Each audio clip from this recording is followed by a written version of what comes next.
Fuma Kotaro adalah seorang shinobi terkenal yang hidup pada periode Sengoku pada masa Kekaisaran Jepang.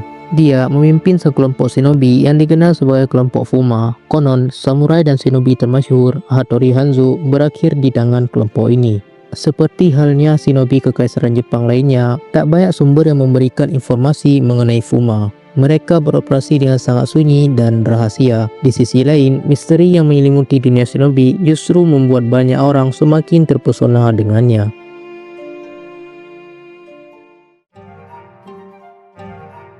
Fuma merupakan kelompok shinobi yang beroperasi selama periode Sengoku pada abad ke-15 hingga abad ke-17. Kelompok ini memiliki setidaknya 200 anggota pada masa kejayaannya. Mereka beroperasi di wilayah Kanagawa di Kanto di bawah perintah klan Hojo, sebuah klan yang mengklaim wilayah di Jepang setelah kematian pemersatu besar Oda Nobunaga. Kelompok Fuma Kotaro lebih seperti organisasi kriminal dan sebagian besar terdiri dari para penjahat seperti bandit dan pencuri. Kelompok Fuma memiliki reputasi sebagai ahli dalam spionase, penyamaran, dan taktik-taktik sabotase.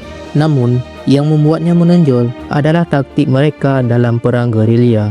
Mereka juga dikenal memiliki gaya bertempur yang berbeda dengan shinobi pada umumnya. Sambil berpura-pura melarikan diri, mereka akan menyerang musuh dengan cara tak terduga, terkadang memikat musuh ke dalam jebakan. Tidak hanya ahli dalam mengayunkan pedang, pasukan Fuma juga terlatih dalam menunggang kuda. Mereka terkadang menyerang para korbannya melalui sisi yang tak terduga dengan menunggang kuda dan menggunakannya dengan sangat cepat.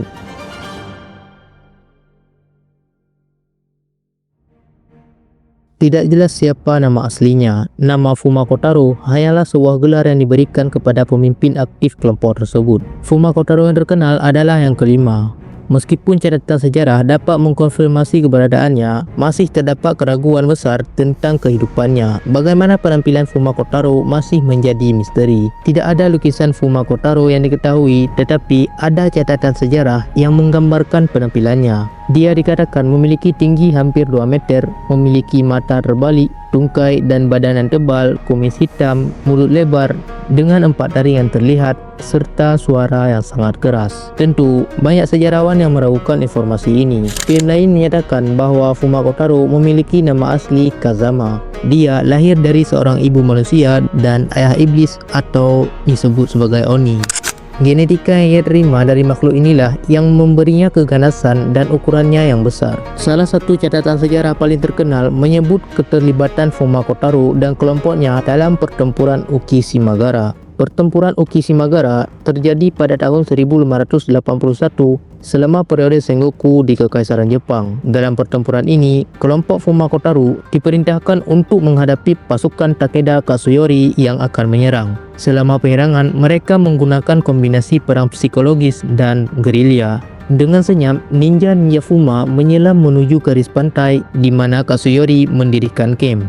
Hebatnya, pasukan Fuma dikatakan tidak melakukan banyak pertempuran di sini.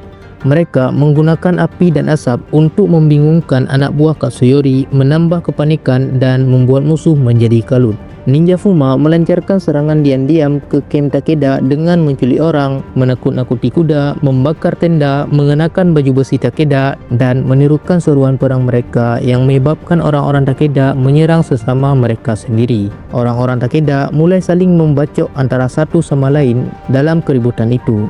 Mereka membunuh rekan-rekannya sendiri karena kalut dan tidak dapat melihat musuh mereka.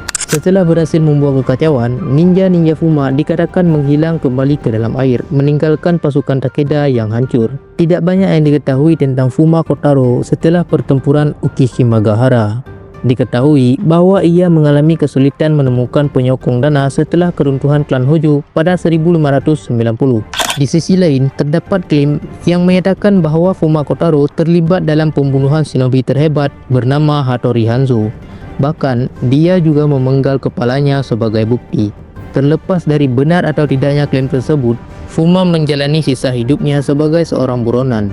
Dia akhirnya dikhianati oleh mantan ninja Takeda, Kosaka Jinai, dibawa pergi oleh pasukan Tokugawa, dan kemudian dieksekusi pada tahun 1603.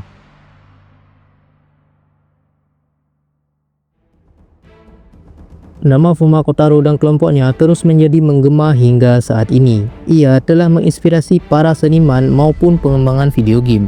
Perusahaan video game Koei menciptakan Fumakotaro versi mereka untuk seri video game Sengoku Musou atau Samurai Warrior dengan menggunakan deskripsi berdasarkan mitos yang beredar. Yang paling terbaru adalah serial Netflix House of Ninjas yang disutradarai oleh Dave Boyle. Serial ini menceritakan kisah keluarga shinobi dari klan Hattori di zaman modern yang harus berjuang melawan kelompok Fuma. Terima kasih.